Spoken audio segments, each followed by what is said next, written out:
Well, welcome to this week's podcast. We have a really special guest with us, Scott Caulfield from the NSCA. Thanks, Scott, for joining us. We're really excited about talking to you today. Thanks for having me. I'm excited to talk to you guys too. Big fan of you guys' work, so it's great to be here. Thank you. That's flattering coming from you. Uh, so you've been in charge. You're the head strength and conditioning coach for the NSCA, right? Yeah, so I have a little bit of a unique job in that we have a facility that I'm the head strength coach for. And then, that's probably the smaller portion of my job is actually being the head coach and running the facility. And then the bigger picture is all the other things related to, we call it coaching education that I do. So you've got this broad job. And speaking of coaches, before I forget, Scott, we have a little small commercial we have to make. We send a shout out to colleges that send me shirts. So this week we got Colorado. Oh, there you go. Not too far from you. Yeah, go Bucks. We got the Colorado. Is it the Buffaloes? Yep. So I don't screw that up. Yep. Dave Foreman, shout out to you. So I'll have to let him know that he's advertising on the show. Yeah, he's a good friend too. We know Dave well, so he's a real good guy. We met in Minnesota. We had a really good talk. Fabulous guy. So back to you. You give us a little history just on how you got here, so that for the people who listen to us. Yeah, I did a little bit of everything. I actually coached basketball for a long time. I did that growing up, and then I coached junior varsity, junior high. I coached a couple years in college as an assistant, but then I got into the fitness world, and I did a little bit of everything. I was a personal trainer, I was a fitness director. I worked the commercial side. Then I got into more sports performance stuff, started working with a few teams and realized that, strength and conditioning, working with athletes was an actual thing, that it could be a job, Right. So when I found that out and kind of realized that, it's also kind of about the time I learned about the NSCA. People said, hey, if you want to do that, you should look at this certification. You should go check out these conferences they do. And so I was fortunate that when I kind of attended my first few NSCA events, I met a lot of people who were already volunteering with the organization, were on committees, and they kind of, I went where they told me to go, and met them afterwards to hang out at the bar until late hours, and talk shop. And so I really learned about the whole networking side of things. But then like I said, my career progressed. I worked with just one team to start with at Norwich University in Vermont, and then it kind of snowballed from there. Before I came out here to the NSCA headquarters, I was at Dartmouth College, where I worked with football, men's and women's swimming, and rugby, and also worked with a professional and ABA basketball team that was in Vermont right around that time. So I had a lot of really great experiences. And I was the Vermont State Director, which is a volunteer position. So we have, at the NSCA, we have volunteers all throughout the country and almost every state represented. So we have state clinics, and basically the job of the state director is just to put on similar events, just on a smaller scale at your state and regional level, to give people a chance to have continuing education, to network, to meet other people, and kind of help grow the profession of whatever you're in. So that was my first exposure to that, and then I got a chance to come out to the headquarters and just got lucky, I think, being in the right place, right time, and I was qualified and got hired. And so I've been out here actually this week. Tuesday was my 5-year anniversary, so it's wild. I've been here 5 years now. Wow, congrats. That's been a while already. Yeah. You're almost tenured. Yeah. Time flies when you're having fun, I guess. Yeah, right. So now, you got to give me a little history on this. What year was the NSCA formed?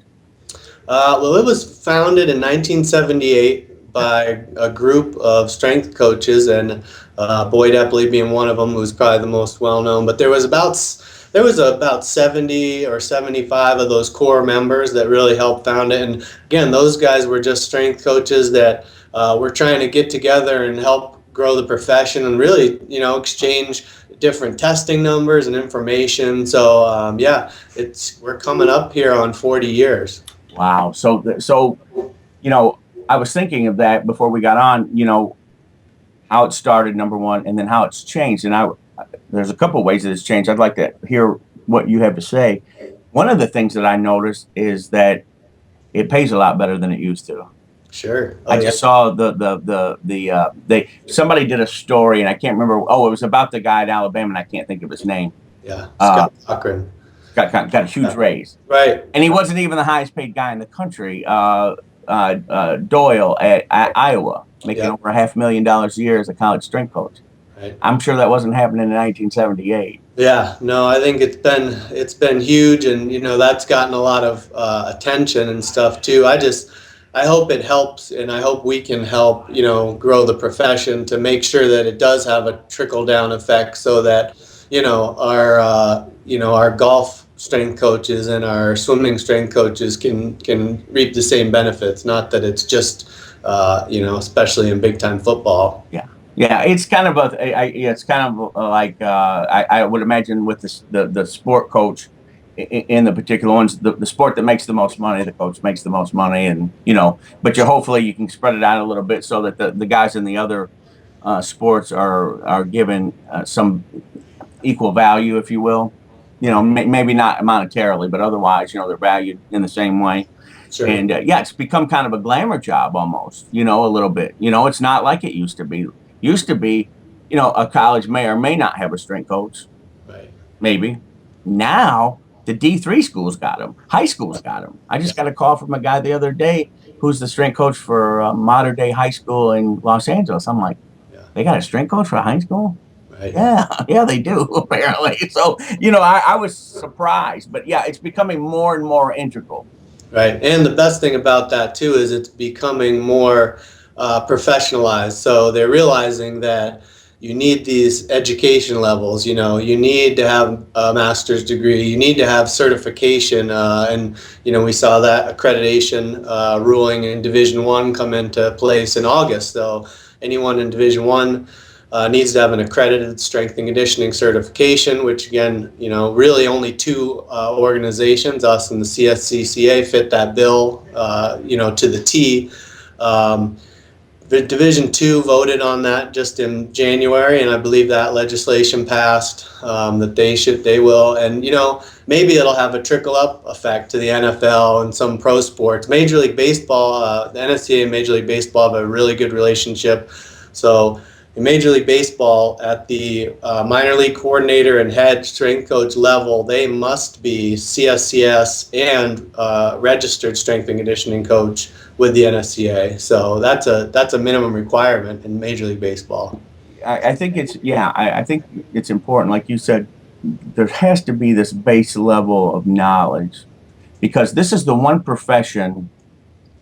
And I think you'll agree, this is a unique to this profession is that you can have zero qualifications and talk about it as if you're an expert and people will listen. So like you could be online Yeah. talking about whatever, you're a coach, may or may not have any qualifications, and you can be taken very seriously. Yeah. Now, you can't do that in, let's say, brain surgery. Right. Right.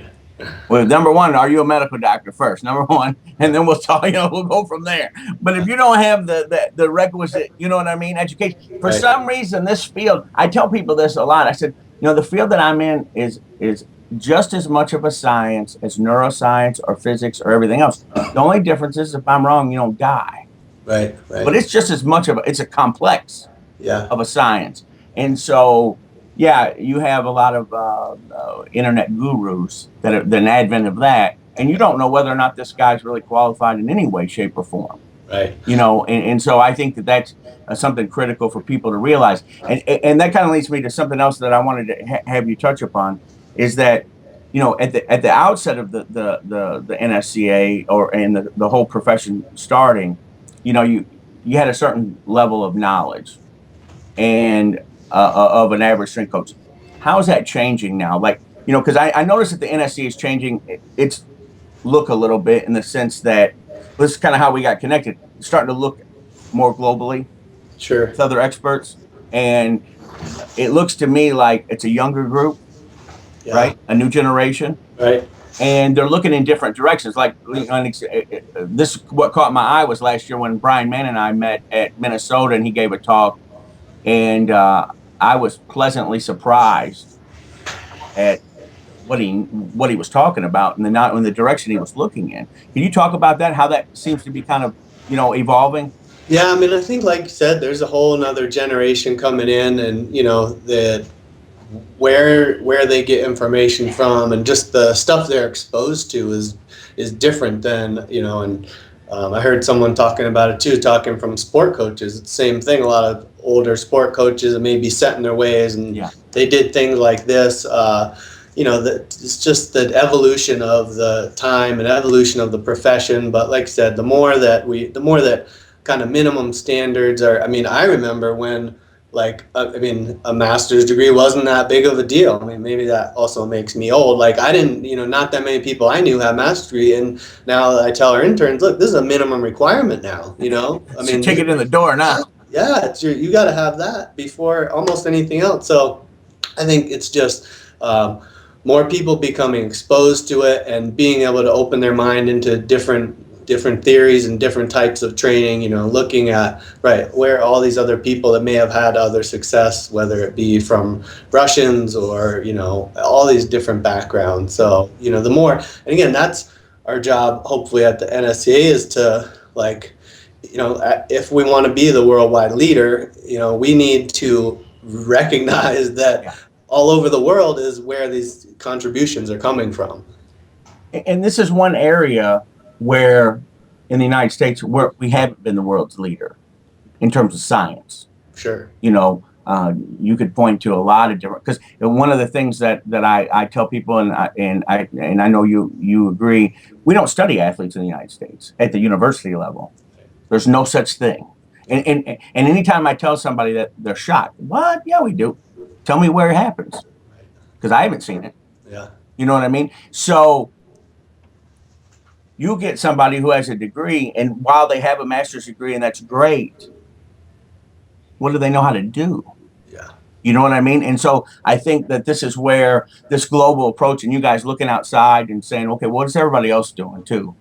How did the Russians, did they develop coaches? It was different than the way that we've done it, because it's almost like we don't have a coach development system at the academic level. The NSCA really, and maybe the other organization, are having to step in and take that part by the horns, because it's not being done. Right. You know what I mean? Can you talk about that? Like, how do you guys, in the future, how do we improve that, I guess? Yeah. You know what I mean? Can you guys work with the universities, or is it going to be more in your lap to develop that coach? I think, we do recognize educational programs. So, but again, I think what you're alluding to is the practical side of the coaching thing, right? And so we encourage mentorships and internships. So I think that's a thing that we're looking at now, is trying to improve some resources that we can put out through our channels from the NSCA headquarters that are related to teaching people how to coach and what they should be trained on as they're coming up. So I think a lot of your really good coaches that have been in the trenches, and the Ron McKeeferys, and the people who have established intern programs and have systems, they develop the upcoming coaches really well. So the more resources that we can put out as the NSCA to help people do that, I think we have a standards and guidelines, but again, with coaching education kind of being more of you hear more about it, I think, today. Some sport coaches, some sport organizations like USA Soccer or USA Rugby, they have different levels, and I think just having that basic kind of, this is what you need to know related to coaching, beyond how to squat and how to and all those, the emotional intelligence side of coaching as well. I think that's going to be important, and I think we're moving in that direction. Because what I observed, and because my background being different, I don't have an education in the field, and I'd only learned about the Russian stuff for probably 10 years before I even met anybody in the United States. What I observed was that it seemed to be the strength and conditioning term was taken very literally. Right. Working about strength and conditioning. Yeah. And I think it's starting to change now, where now it's looking at performance of what you're going to do. So a great, if you have a football player, it's good if he's strong. It's good if he's in good condition. But that is not the whole pie. Right. He's got to be able to play. Yeah. And I think there was a misnomer there that we couldn't physically develop them to play better. Yeah. You know what I mean? So Right. we knew that, okay, a stronger football player in general is probably a better football player. There's limits to that, as we know. Sure. And being the best conditioned guy, that's good. But if you suck, being in good condition just means you can get beat longer. Right. Right. You know what I mean? You can take it longer. Yeah. But what about the particulars? You know what I mean, of the sport? Yeah. And this kind of will lead into what I wanted to talk about next. But do you see? That's what I'm interested into seeing how this evolves into a coaching profession in terms of coaching that sport as opposed to coaching being stronger and being in better shape, coaching the actual sport. Does that make sense? Yeah, yeah. I don't know. Like we were just talking about Scott Cochran in Alabama. Like I don't know him, but I've heard, that one of the reasons that he's valued so much on that staff is because of all the other things related to the actual sport that he does. So he's made himself that much more valuable by understanding exactly what the needs of the sport and team are. So I think the more professionalized strength and conditioning coaches get, the more embedded with teams they are, the more integrated they are with the medical staff, with all the different sides, sports psychology, nutrition, and it's a true, team effect from all the way top down. Yeah, yeah. It's like developing that pedagogue degree like you would see in other countries. Because a lot of other countries, and I don't know that all of them, but most of the ones that I know offer pedagogue degrees. Yeah. And in the Soviet Union, I know you could actually get a coaching degree in a particular sport. Yeah. You could be the shot put, master's degree in the shot put. Right. Which, like blows your mind. Yeah. That you could be that specialized, right? Yeah. But that I think is hopefully the direction that everything is kind of now moving in. Going more towards that. Okay, we've seen, and this kind of leads into what I wanted to ask you next, because you're coming off of San Antonio a couple of weeks ago. You had Dr. Bondarchuk, the great, throws coach, the greatest coach of all time, obviously, in any sport. He came over talking about transfer of training, which kind of is that step in that evolution. He's like, look, we know about being strong, but that is not the only thing. Even for a thrower, right? You can actually be too strong. Right. You can squat too much or bench too much. And he made and I'm going to have you kind of talk about this, but he made one example that I think is remarkable. Back in the 60s, he said they had a shot putter who was a friend of his during his career who could bench press 700 pounds raw. Mm. And he was multiple meters off of any kind of national record. Yeah. And there's not a ton of guys walking around right now that can bench press 700 pounds. Right. 50 years ago blows your mind, right? Yeah. So can you talk about that? Like, what was it having him down in San Antonio, and kind of talking about the transfer of training stuff? Do you think that kind of started maybe opening eyes a little bit about, hey, we got a little worry about more than that? There's more to this. Yeah, I think it was great. Like I said, unfortunately, we needed to give him another hour at least. Yeah. So I apologize for that. But no, it was great. I think, a fair amount of people are familiar with him and his work and have seen some of it. But I think it opened up a whole nother level to a lot of coaches that really got to kind of be exposed to it and start thinking about this. Oh, okay, well, maybe there are certain other types of exercises or methods that will help transfer the weight room to the field and court better. Like I said earlier when we were talking, the Q&A, he was able to come to the coaches' special interest group table. That was fantastic, just because people were kind of able to just ask him whether it was questions they had from his session or just right there in the room to get a little opportunity to speak with him. So I think it was really great. We needed probably another day with him to really get the he never ceases to amaze me, and this is true with several of these guys.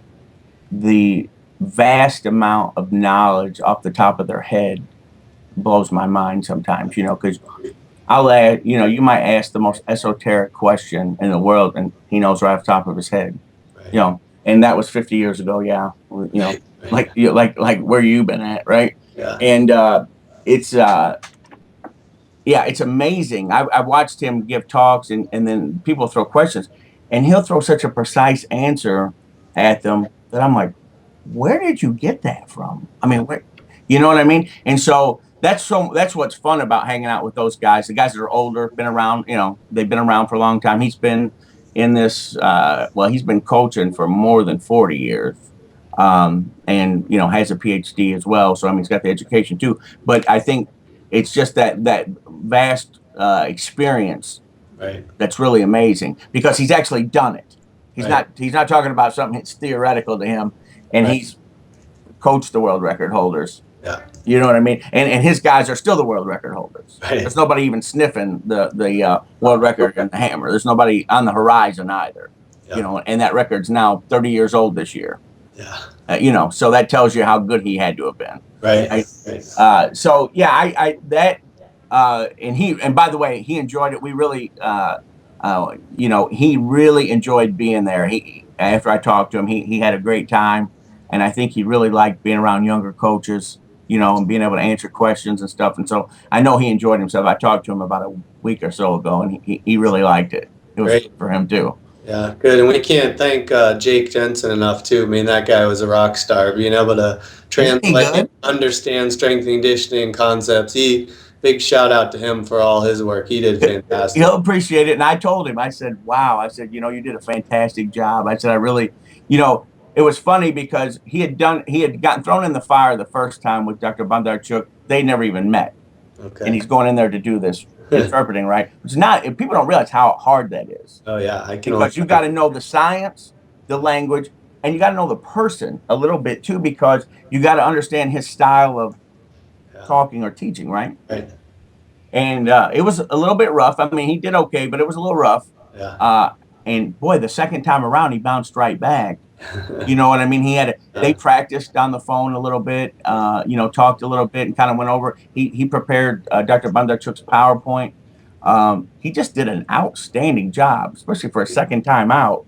Yeah. I was really impressed, you know, because I got a lot of great feedback, you know, about that. So I just think it's cool too that he's a a GA right now in strength and conditioning. So he's an aspiring strength coach. Like, talk about getting an extra leg up here. Well, that's what I told him. It was funny because we were talking about it. He's like, I'm so excited, you know, to go to the thing, and you know, he's thanking me, and I'm like, listen, don't thank me. I'm thanking you for going. So this is a two-way street here, right?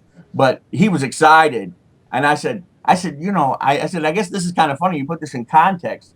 You're not even a strength coach yet as a paid guy, really, and you're hanging out with the best coach in history.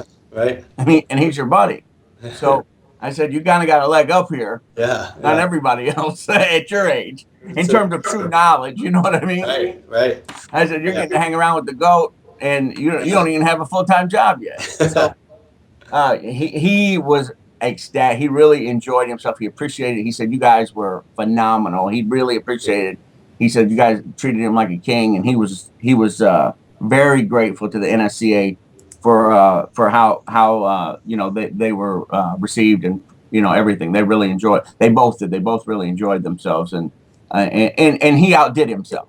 Yeah. No, we really appreciate you helping sponsor Anatoly to be there. So that was really appreciated. I mean, it was the most successful coaches conference we've had, on record. So we had over 900 attendees.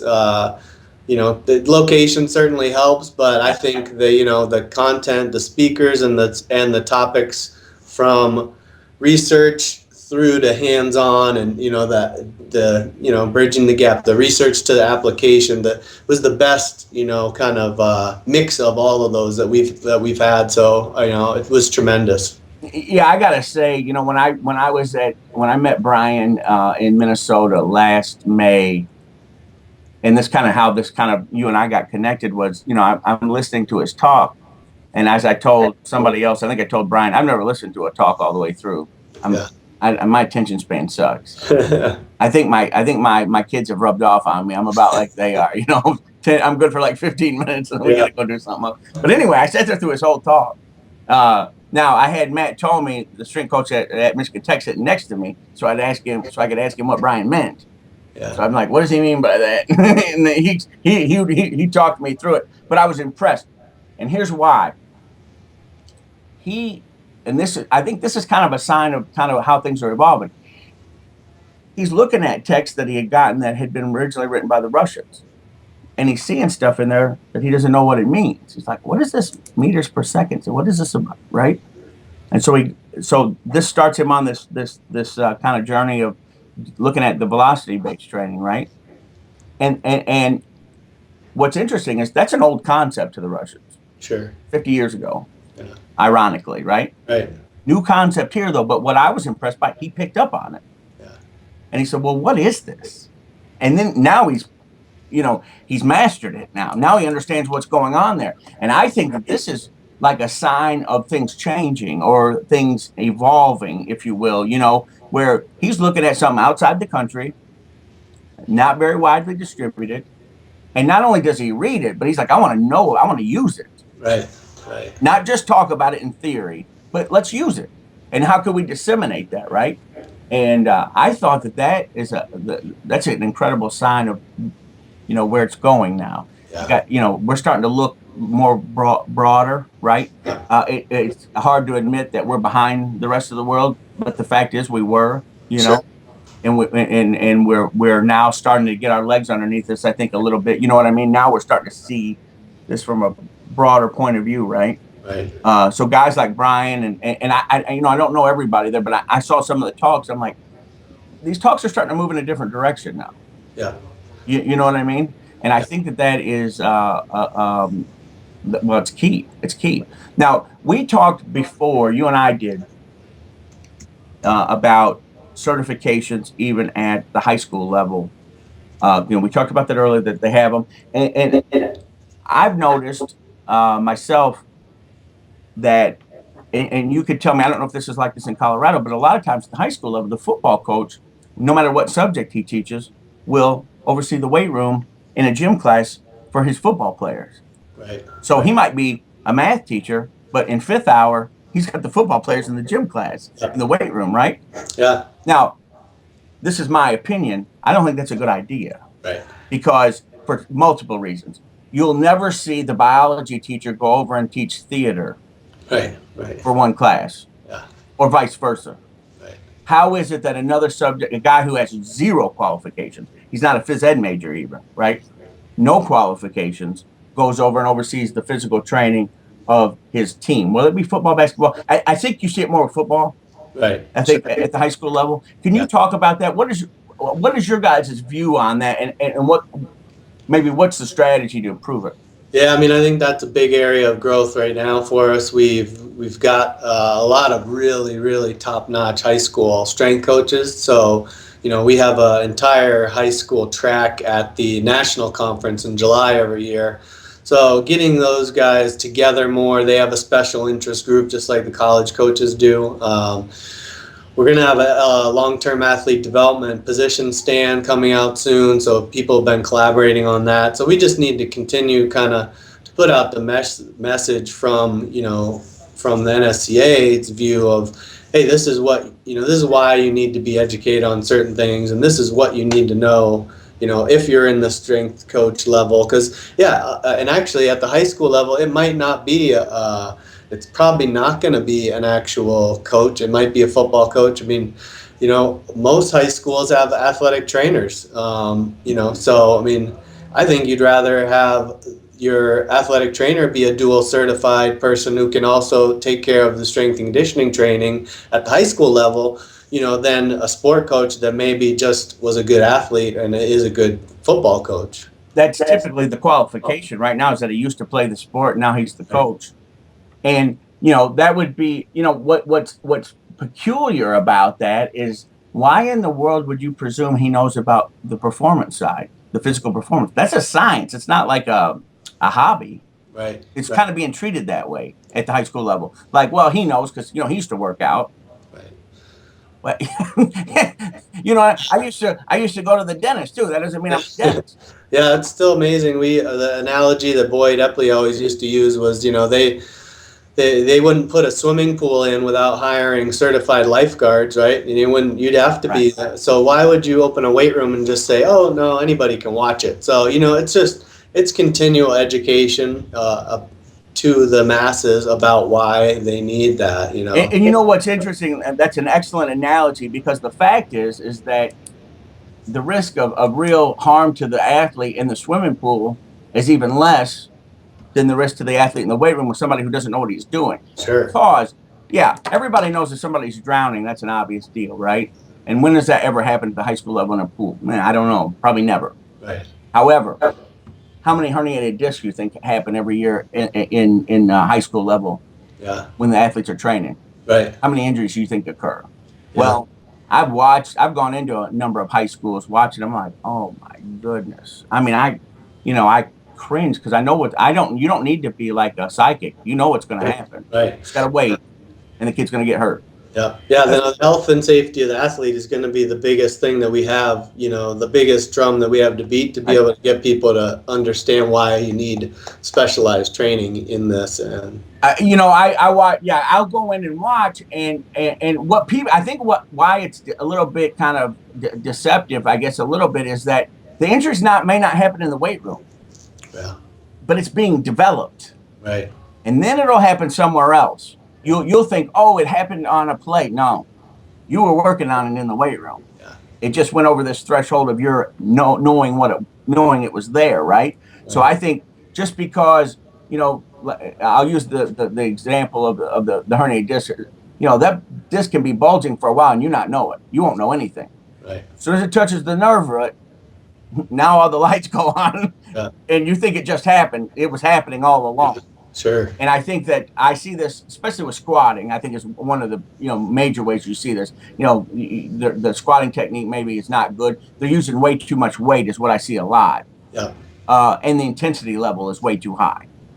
So they don't have good motor ability yet with some of that stuff. And Olympic lifts aren't being taught. And I really think that, if you're using the Olympic lifts, there's nothing wrong with it, but you need to know what you're doing. Right. And they're very technical. The Olympic lifts are not easy to do right out of the chute. No.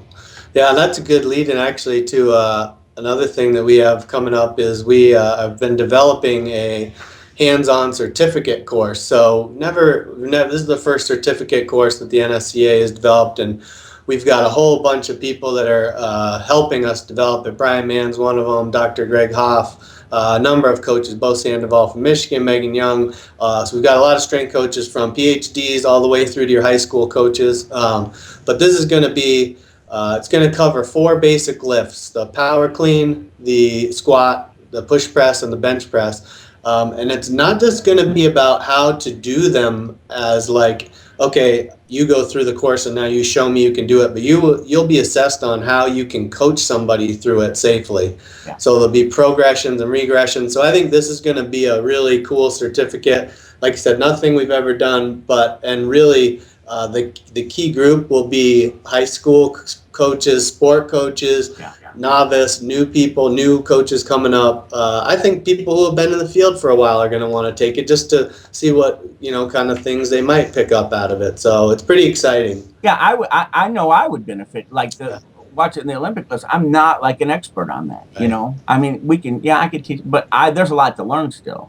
Yeah. It's a lot more complicated than it looks. Right. When you watch somebody put it up there, you don't think anything of it. But when you take it frame by frame and you look at each step of the way, what has to happen, right, it's way more complicated, and it's more prone to problems and mistakes than a lot of other lifts.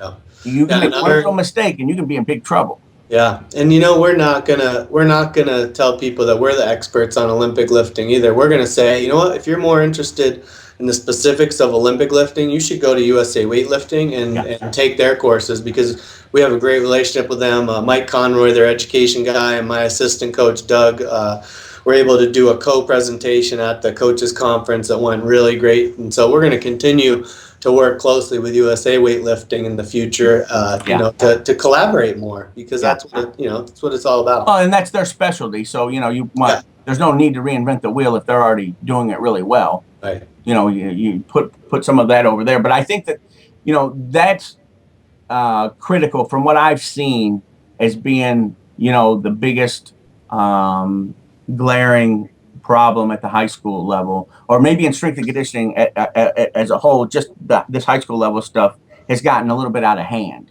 Yeah. Because there was a time when I was in high school back in the 80s, if you went to the weight room in the off season, fine. If you don't, fine. Nobody cared. Yeah. Now it's mandatory, quote unquote. It's not, can't be made mandatory, but it is mandatory. Sure. You know what I mean? So now if we're going to be really dedicated from that front, somebody should, whoever's driving the bus probably should have a license. Right. You know what I mean? Because this can be a disaster. Yeah. And I've watched it at the high school level multiple times, whether I'm involved and they're asking my opinion or I'm just observing. I'm like, wow, these are injuries just waiting to happen. Yeah. And then I watch the injuries. They start to come in. You'll see the kid get hurt, and it was totally avoidable. Right. Totally avoidable. You don't need to be a genius.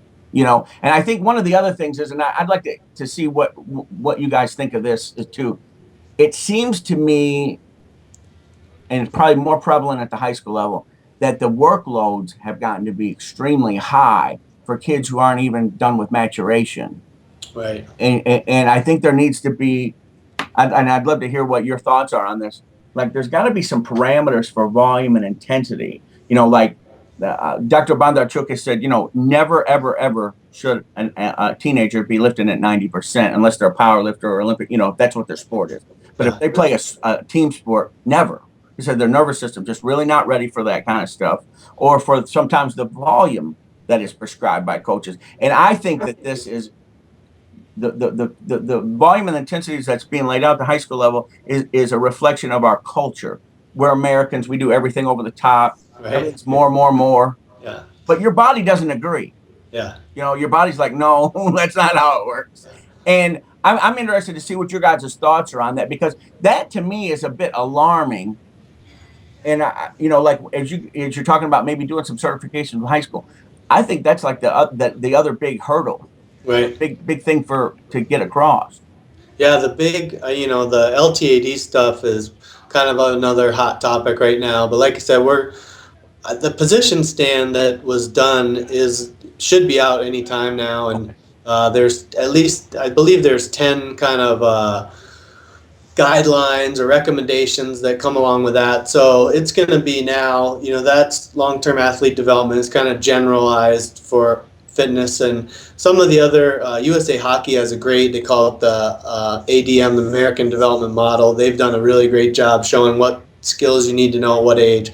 So now that this position stand's done, what we're going to need to do is just continue to grow off that. Is we're going to have to help kind of make the fitness, strength, and conditioning side of that development model more apparent, whether it be through manuals or courses that we can do to give to these high school coaches and these sport coaches, right? Because the sport coaches should, physical educators, whoever it may be. Yeah. We're in a coaching coalition group with the NCAA, Shape America, which used to be AFERD, which is all your physical educators, the United States Olympic Committee, National Federation of High Schools. So we work closely with them. We do a conference every year. It's more related to coaching education, so that's kind of a smaller group, and people who know about LTAD are hearing about a little bit more. But like I said, we have to spread it to the masses more. We have to be able to kind of get that information out and disseminate it better. And like I said, with the leadership that we have at the NSCA now, I think we're kind of realizing some of our key areas that we really do need to focus on, and we're going to do a better job of that, I think. Yeah, I'm excited about it, because I'm excited that you guys are, starting to look in all these other directions, beyond, the college strength coach or the pro strength coach. Guys are looking in these other directions as far as expanding and looking at other countries' approaches, looking at the lower levels. I think this is phenomenal, because it was missing, for a long time. It wasn't, the big part of the focus necessarily, but I think that it's a huge issue, because if we don't get it at the lower level right, you can get a lot of kids who don't make it to the next level, right? Simply because of the way that they've been trained, either by injury or overtraining, burnout, all those different things. So some people's careers aren't even making it to the college level Yeah. because of that, right? And in physical education in the United States is one area where I think, in a general sense, is just way behind. Because if you looked at the Russians, if you even worked with a low level athlete, like a kid, you had to have a master's degree, Yeah. and their master's degrees weren't like some take a weekend course master's degree. It's serious business, right? I've talked to some of the guys that said their PhDs, a lot of them were 10 years, and they said, believe me, when you had a PhD, you had a PhD. It wasn't like, what I mean? It wasn't just one that they just pumped out real quick. And so I think that the key is the expertise level coming up down at that low, even at the low levels, grade school, middle school, high school, the expertise level, it needs to come up, and you guys are playing that critical role because it's not happening at the academic level. There's nothing really changing there for that physics teacher. Maybe in some ways they're looking at general population, obesity, things like that, but they're not really looking at, well, what does a sixth grader should he be able to do, right? I mean, because nationwide, we know that our younger kids now are less fit now than they've ever been, Yeah. right? So we've actually regressed in that way.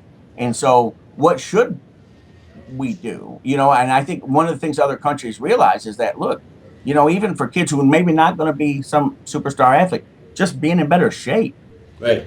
take care of them. We got a better chance, all the way around. If you have a like sound body, sound mind, sound body, you got to, have that trained. And I think that is, a great area of for us to kind of look at and expand, what we're doing. So I think what you guys are doing is starting that process now, looking down at that lower level. How do we get the long-term athletic development? How do we get that going? And how do we maximize the talent that we have?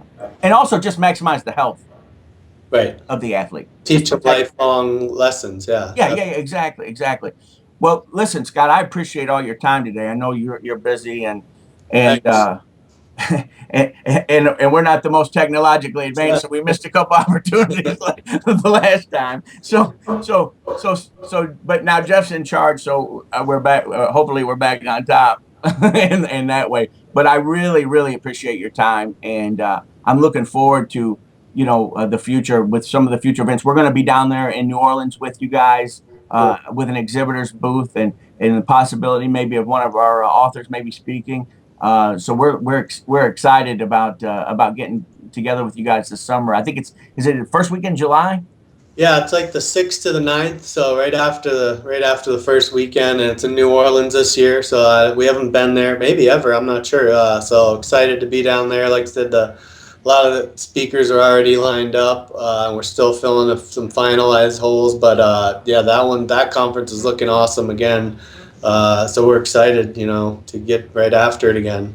Well, I'm excited because I wasn't able to get down to San Antonio. So Jake and Dr. Bondarchuk looked at our booth this last time, but I'll be down there in not San Antonio, in New Orleans, for the booth down there. So we'll be excited to meet people and to introduce more people to kind of what we do and expanding the horizon a little bit. And so, yeah, we're very excited about this, joining with you guys on some of these things. And we really appreciate just the phenomenal treatment that we've gotten up to this point with our speakers and everything else. It's really been great, and we're grateful. Cool. Yeah, I appreciate it. Thanks for having me on today, and I'm sure we'll talk soon. Yes, sir. Thank you. You got